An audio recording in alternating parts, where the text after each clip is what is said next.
பிளவுஸ்க்கு எவ்வளவு is allowance கொடுக்கலாம்னு பார்க்கலாம். வித் லைனிங்கா இருந்தா எவ்வளோ, வித்தவுட் லைனிங்கா இருந்தா எவ்வளோ, ஹை நெக்கா இருக்கும் போது, மீடியம் நெக்கா இருக்கும் போது, டீப் நெக்கா இருக்கும் போது எவ்வளவு ஈஸ் அலவன்ஸ் கொடுக்கலான்றதை இந்த வீடியோல பார்க்கலாம்.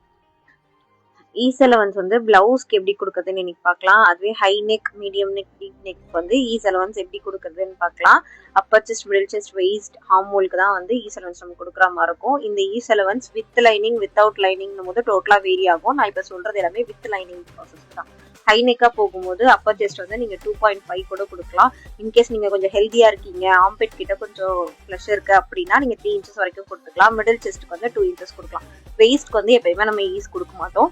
ஹார்மோலுக்கு வந்து 0.75 கொடுக்கலாம். இன்கேஸ் ஹெல்தி பாடி அப்படின்னா நீங்க 1 இன்ச்சஸ் வரைக்கும் கொடுத்துக்கலாம். மீடியம் நெக்னா 2 to 2.5 இன்ச்சஸ் நீங்க வந்து ஈஸ் அலவன்ஸ் கொடுத்துக்கலாம். மிடில் செஸ்ட்டுக்கு 1.1 to 1.5 இன்ச்சஸ் ஈஸ் அலவன்ஸ் கொடுத்துக்கலாம். வெயிஸ்ட்க்கு நோ ஈஸ்.